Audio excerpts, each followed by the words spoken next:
Bismillahirrahmanirrahim. Assalamualaikum warahmatullahi wabarakatuh. Selamat pagi anak-anak. Kembali lagi. Hari ini kita akan belajar IPA untuk kelas 9. Nah, kemarin kita sudah belajar mengenai listrik statis, yaitu listrik yang diam ya. Kalau sekarang kita akan belajar mengenai listrik dinamis ya. Yaitu ada alirannya ya, mengalir. Coba perhatikan gambar berikut ya. Ada nih kan ya, awalnya nggak menyala, kemudian lampunya menyala. Nah, kok bisa ya? Ya, kita akan belajar hari ini mengenai listrik dinamis atau listrik yang mengalir. Oke, baik. Nah, ini sudah masuk bab 5 ya, yaitu pada rangkaian listrik ini. Ada lampu yang menyala. Baik, pada kali ini, nah perhatikan di sini ya. Kita akan fokus pada arus listrik, kemudian hantaran listrik, rangkaian listrik, dan karakteristik rangkaian listriknya. Ya, lumayan ya. Yuk kita bahas. Nah, dari peta konsepnya di sini ada arus listrik, kemudian ada hambatan, jenis, ya, konduktivitas, hukum Ohm, ya, meliputi rangkaian hambatan ya, ada seri dan paralel. Kemudian rangkaian listrik ini ya masuk kepada hukum Kirchhoff. Nah, oke. Kita bahas satu persatu. Coba perhatikan. Kita fokus pada menentukan arus listrik dan arah dari arus elektron. Coba nih, perhatikan di sini. Ya, apakah menyala?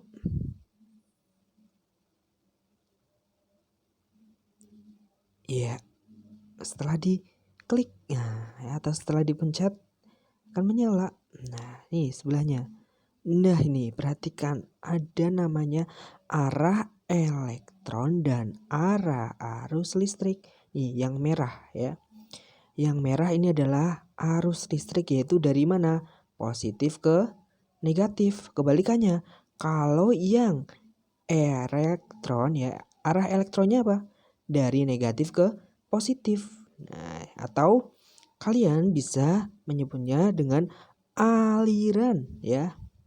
Muatan positif dari yang potensial tinggi ke potensial yang rendah.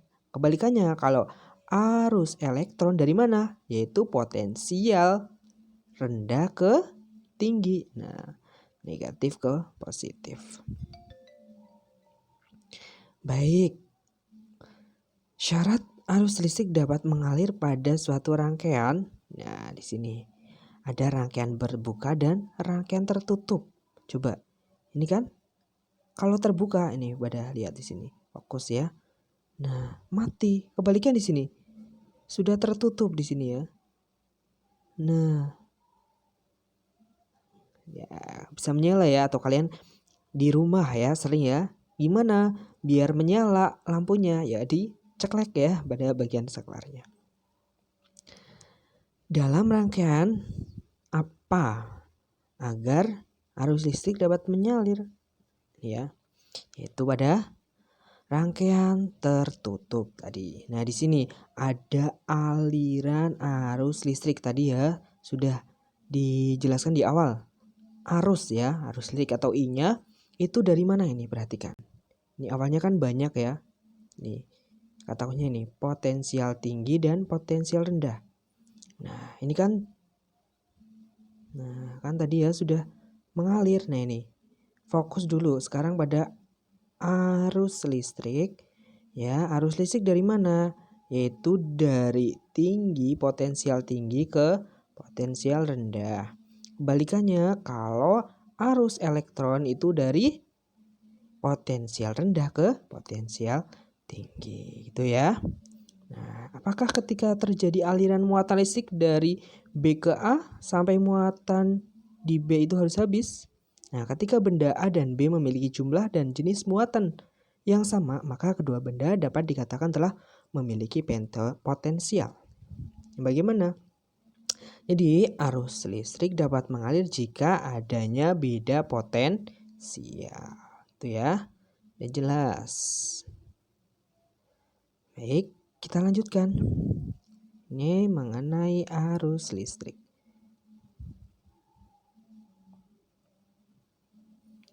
Nah, ini. Nah, ini masih menyala ya saat dinyalakan ini. Coba diperhatikan di sini. Nah, klik warna hijau. Di sini ada warna hijau ya. Klik. Nah, gimana? Hasilnya gimana? Wah, intinya sama ya. Nah, di situ ada muatannya ya. Oke. Kuat arus listrik adalah banyaknya muatan yang mengalir pada penghantar tiap detik. Ini dirumuskan dengan apa? I sama dengan Q dibagi T. Ya, Q-nya adalah muatan, I ya ingat, I adalah kuat arus, satuannya ampere, T adalah time second. Satuan ampere, 1 ampere itu didefinisikan sebagai muatan listrik sebesar 1 kolom yang mengalir dalam penghantar selama 1 sekon. Nah, ini contohnya. Sebuah akumulator pada kutu tubuh dihubungkan pada terminal lampu. Ya, jika kuat arus mengalir pada lampu 0,5 ampere dan lampu dinyalakan selama 2 menit, berapa muatannya? Ya, sudah diketahui. Ya, kalau kuat arus listrik adalah I ya, 0,5 ampere. Nah, kemudian waktunya 2 menit time ya, 2 kali 60 ya, karena 1 menit kan 60 sekon, sehingga T-nya 120. Rumus Q apa? Q sama dengan I kali T. Ya, ketemulah 60 kolom. Nah, ini ya alat ukur dari kuat arus dan beda potensial ya. Ada amperemeter dan beda potensial namanya apa? Ayo. Voltmeter ya. Ini atau biasanya ya yang sering adalah namanya multimeter. Kalau ini kan sudah digital ya, jadi langsung kelihatan. Kalau ini masih manual. Nanti kita akan cari tahu gimana caranya. Ini ada salah satu contoh dari ya, kalau kalian percobaan ya besok itu ada namanya elektrolit ya. Jadi ini asam yang mengandung asam kuat ya. Itu pengganti baterai. Nah, di sini ya, pengukuran kuat arus listrik tadi ya, menggunakan alat apa? Amperemeter ini ya. Pemasangan amperemeter harus disusun secara seri. Seri artinya apa? Tidak bercabang ya. Ini harus diperhatikan, hati-hati ya. Tuh. Kemudian cara membacanya gimana? Ini ada contoh ya. Ini memang agak kurang jelas ya.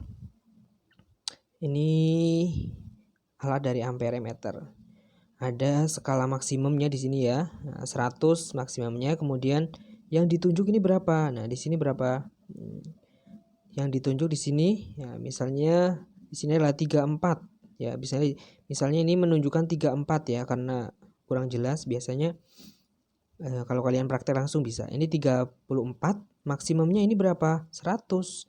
Nah, kemudian dikali batas ukur ya. Di sini menunjukkan berapa batas ukurnya, yaitu 10. Sehingga 34 dibagi 100 dikali 10 berapa? 3,4 ampere. Itu ya, gampang. Nah, tadi mengenai arus listrik, sekarang adalah beda potensial ya. Kebalikannya ya. Intinya di sini adalah kebalikannya, yaitu beda potensial, yaitu mengalir dari potensial rendah ke potensial tinggi. Nah, ini ya arah arus elektronnya itu ya. Kalau arus listrik berarti ya dari potensial tinggi ke potensial rendah ya. Ini ya sama saja semuanya. Intinya arus elektron mengalir dari potensial rendah ke potensi tinggi. Nah, kemudian arus listriknya dari yang tinggi ke rendah. Itu ya. Nah, ada rumusnya juga ya. Nah, beda potensial merupakan energi yang diperlukan untuk memindahkan muatan listrik tiap satuan muatan ya. V sama dengan W per Q. W-nya energi, Q-nya muatan, V-nya beda potensial, satuannya volt. Nah, coba biasa contoh soal ya nih.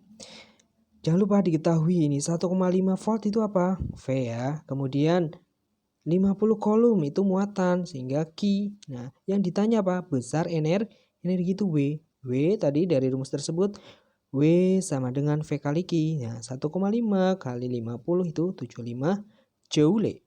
Nah, itu ya. Sama seperti tadi, ada juga pengukuran beda potensial. Tadi sudah tahu alatnya ya. Nah, ini memang adanya seperti ini. Nah, kebalikannya, beda potensial itu menggunakan alatnya namanya voltmeter. Kemudian pemasangannya dilihat, harus hati-hati ya.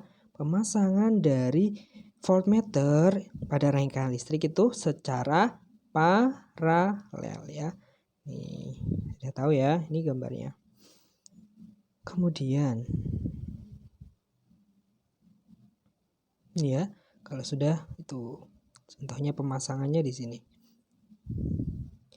Membacanya juga sama seperti pada ampere, yaitu skala yang ditunjuk dibagi skala maksimum dikali batas ukurnya. Nah, yuk.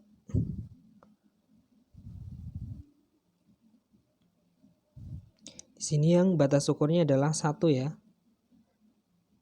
Nah, ketemu berapa?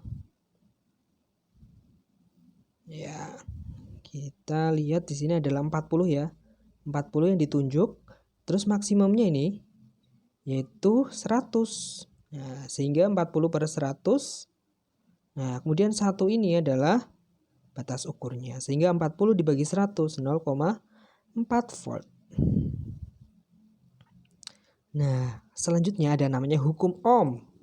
Jika arus listrik melalui suatu penghantar pada suhu tetap, kuat arusnya berbanding lurus dengan beda potensial yang terdapat pada kedua ujung penghantar tersebut. Ini ya, rumus lagi ya. R sama dengan V bagi I. R-nya itu apa? Hambatan. Satuannya adalah ohm. Ohm ya. Biasanya ini lambangnya ini omega. Kemudian mencari V dari rumus ini. V sama dengan I kali E. V sama dengan I kali R. Vir ya. I sama dengan V per R ini. Ada grafiknya. Ini berbanding lurus. Kemudian kalau kuat arus dengan hambatan itu akan berbanding terbalik. Ini alatnya namanya ohmmeter ya. Ini sudah yang digital. Nah, ini hukum Ohm. Misalnya kalian punya data V1, V2, V3. Kemudian ketemu sudah ya. Di sini kita dapat simpulkan apa? Nih. Grafiknya coba dibuat ya. Misalnya kalian sudah menentukan ini.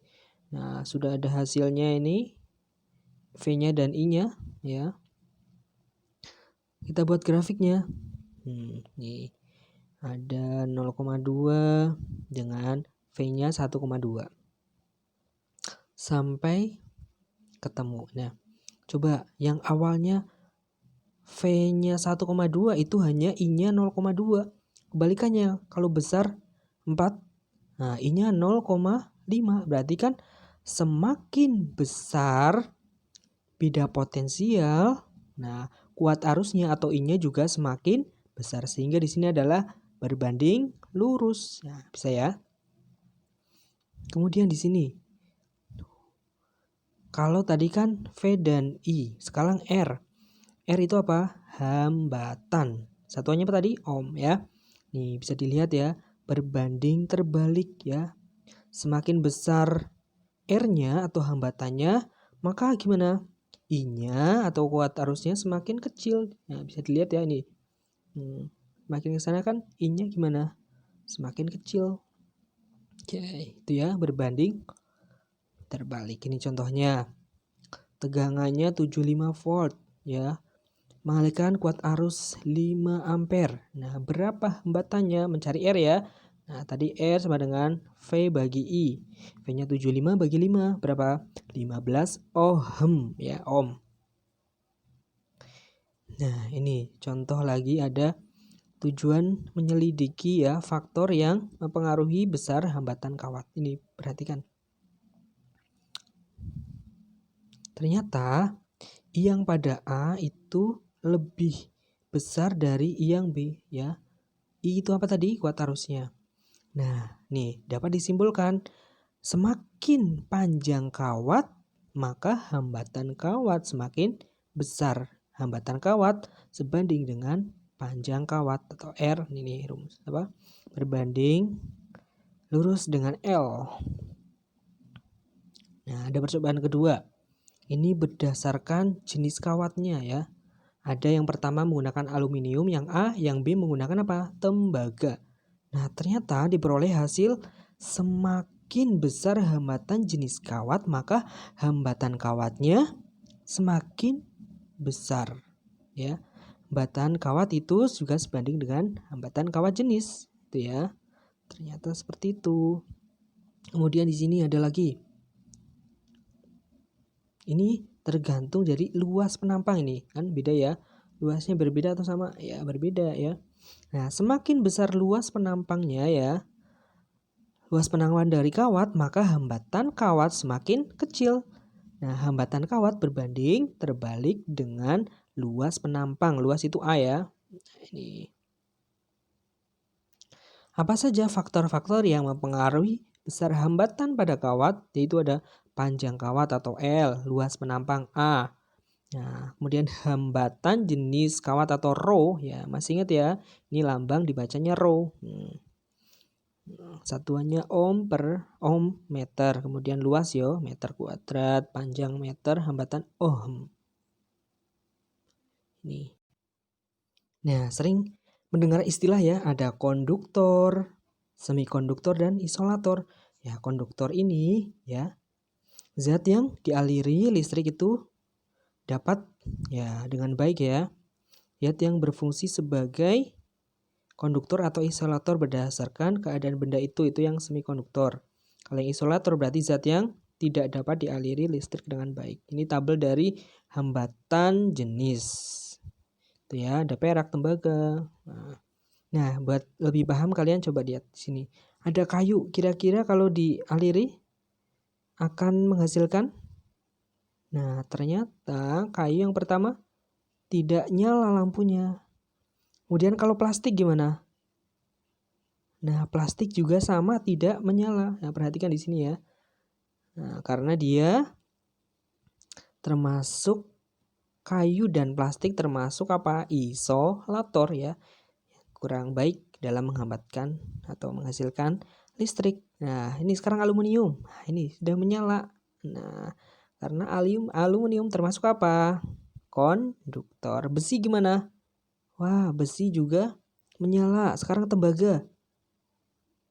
Wah, menyala juga. Nah, ternyata tembaga, besi, aluminium, konduktor ya, atau yang baik ya, pengantar listrik yang baik. Ada lagi yang kedua namanya hukum Kirchhoff, yaitu hukum 1 Kirchhoff menjelaskan bahwa jumlah kuat arus yang masuk dan keluar suatu percobaan adalah, ini kata kunci adalah sama ya. Sama. Ini kan nih. Yang masuk mana? Ini kan yang masuk ya, I1 dan I2. Ini yang keluar I3, 4, 5. Jadi antara kiri dan kanan atau yang masuk dan keluar harus sama. Itu apa tadi? Kuat arus.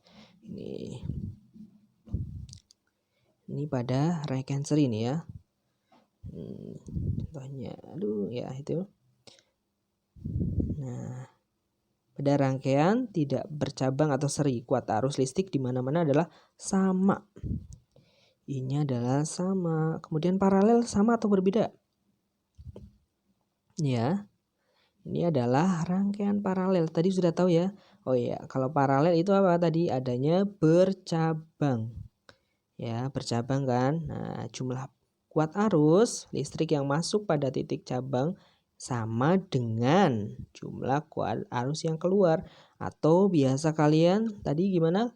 Untuk hukum Kirchhoff yaitu I masuk sama dengan I keluar. Nah, itu ya. Ini contohnya. Ini yang masuk mana? Yuk. Ini yang masuk. Kemudian yang ditanya juga masuk ya. Yang keluar ini keluar. Ini juga keluar. Ini masuk. Nah, sehingga yang masuk mana? 4 ampere, kemudian 2 ampere, dan I-nya yang ditanya 1.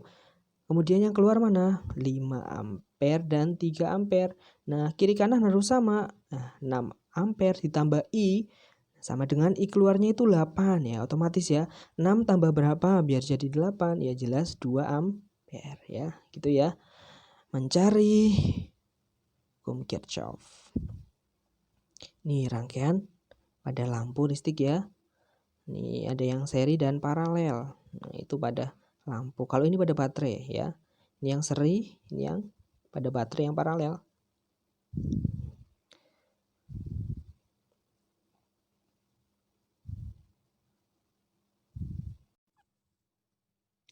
Ya lanjut, semangat.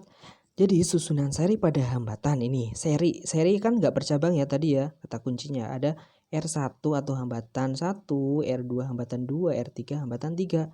Nah, dari A ke B berarti ini adalah VAB atau beda potensial dari AB. Kalau ini VBC berarti beda potensial dari BC, VCD. Nah, tadi masih ingat? Nah, kalau ini ya dari A ke D itu namanya rangkaian seri. Nah, kemudian ini V ya, AB ke D berarti VAD. Nah, ini kalau V itu apa tadi? Itu beda potensial, itu tinggal dijumlahkan VAB ditambah VBC ditambah VCD. Nah, rumus V apa tadi? V, ingat ya, Vir. Hukum Ohm ya, Vir. Ya, I kali R ya. Rangkaian seri yaitu kalau VAB kan bagian satu ini ya. Nah, bagian satu sehingga VAB I kali R1. Kalau VBC berarti I kali R2. VCD berarti I kali R3. Nah, rangkaian seri kalian tinggal langsung ya. Kalau mencari hambatan seri ya tinggal R1 ditambah R2 ditambah R3 ya, itu pada seri. Kebalikannya kalau pada paralel ya, hambatannya ini namanya juga paralel berarti bercabang. Dilihat bercabang ya. Nah, I-nya berarti I1 ditambah I2 ditambah I3 ya. Pada I ini, pada ini dia dilihat. Mencari I gimana tadi masih ingat? I sama dengan V per R ya, hukum Ohm. Nah, I kan nih pada A ke B ya. Ini kan A ke B. Sehingga I VAB per RP. RP itu apa tadi ini? RP itu apa tadi? Rangkaian paralel ya. Sehingga I1 kan VAB per R1, I2 VAB per R2, VAB per R3 ditambah ya. Nah, sehingga 1 per RP sama dengan 1 per R1 ditambah 1 per R2 ditambah 1 per R3. Nah, contoh soal. Ayo perhatikan, tentukan hambatan pengganti ya. RP pada rangkaian di bawah ini. Nah, ini apa? Rangkaian seri atau paralel? Ya, betul, ini rangkaian seri. Tinggal apa tadi? Dijumlahkan. Ini kan seri ya, ingat seri. Nah, tinggal dijumlahkan. Ini R1, R2 sampai R7 berapa aja. Nah, ini ya 2 ditambah 4 ditambah 3 ditambah 2 ditambah 4 tambah 5 tambah 3. Totalnya adalah 23 ohm. Ya, itu pada seri. Kemudian yang pada paralel ini kadang masih bingung ya. Ya, paralel ini gampang juga sebenarnya. Ini dilihat ya. Ini kan yang bercabang, ini yang paralel. Berapa? Nah, 1 per RP ditambah sama dengan 1 R1 ditambah 1 per R2 ini ya. Nah, ini beratnya 1. Nah, dilihat ini R1-nya, ini R2. Sehingga ini kalau menghitung ini kalian seperti menghitung pecahan matematik ya. Nah, matematiknya harus jalan. Nah, sehingga ini ketemu ya 6. Nah, KPK-nya kan 6. Sehingga ketemu 1 per RP 3 per 6. Nah, setelah itu tinggal dibalik. Nah, berarti rangkaian paralelnya adalah 2 ohm.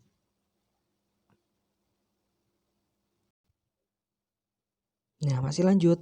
Tadi kan ini paralelnya sudah ketemu. Kalau di garis lurus, dia kan akan menjadi apa? Rangkaian seri. Nah, sehingga seri gimana tadi? Tinggal dijumlahkan R1 ditambah R paralel ditambah R2. Ya, totalnya berapa? 4 tambah 2 tambah 3, 9 ohm serinya ya. Itu rangkaian seri atau totalnya segitu. Tinggal contoh satu lagi terakhir. Perhatikan gambar di bawah ini. Nah, yang ditanya apa? Yuk. Kuat arus total, kuat arus pada I1 dan I2 dan tegangan AB dan tegangan BC. Ingat ya, mencari paralelnya dulu ini. Pada paralel ini dilihat. Ya, 1 per R1 ditambah 1 per R2 ini. Ayo diperhatikan. Nah, sama seperti tadi ya. Dicari paralelnya dulu. Ya, sudah ketemu. Nah, tinggal dibalik berapa ketemunya? Ya, paralelnya 6 dibagi 3 adalah 2 ohm. Setelah itu gimana? Nah, setelah itu kalian mencari, ini kan sudah paralel, ini seri. Ya, berarti R serinya, berarti R3, ini R3 ya, ditambah R paralelnya. 4 ditambah 2, sehingga R serinya adalah 6 ohm. Nah, sekarang kita pertanyaan pertama, kuat arus total. I sama dengan apa? IV per R. V-nya ini V-nya adalah 18 volt dibagi 6. 18 bagi 6 adalah 3 ampere. Ketemu yang A. Kemudian yang ke B ditanya kuat arus pada I1 dan I2. Nah, ingat perbandingan I1 dan I2 kan tadi bisa dirumuskan dengan 1 per R1 banding 1 per R2. Nah, R1-nya 6, R2-nya 3, sehingga perbandingannya adalah 1 per 6 banding dibagi 1 per 3. Nah, semuanya coba dikali 6, sehingga menghasilkan perbandingan 1 banding 2. Nah, I1, nah tadi kan 1 per R1-nya 3 ya. Nah, 1 per 3 dikali ini ya. 1-nya per 3, 3-nya dari nih 1 per 3 dikali I-nya berapa? Nah, I-nya adalah 3. Nah, 3 bagi 3, 1. Nah, I1-nya ketemu 1 ampere. Kemudian sekarang pada I2, 2-nya ini dimasukkan ke 2 per 3 dikali I-nya tadi berapa? Nah, I-nya ini 3. Sehingga diperoleh 2 ampere. Nah, sekarang yang ke C itu mencari tegangan AB dan tegangan BC. Yuk. Nah, tegangan AB V, apa rumusnya V?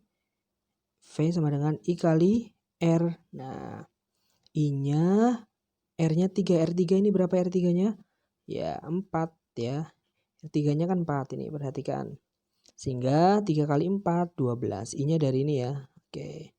Kemudian VBC, yaitu pada R1 bisa menggunakan R1 juga ya.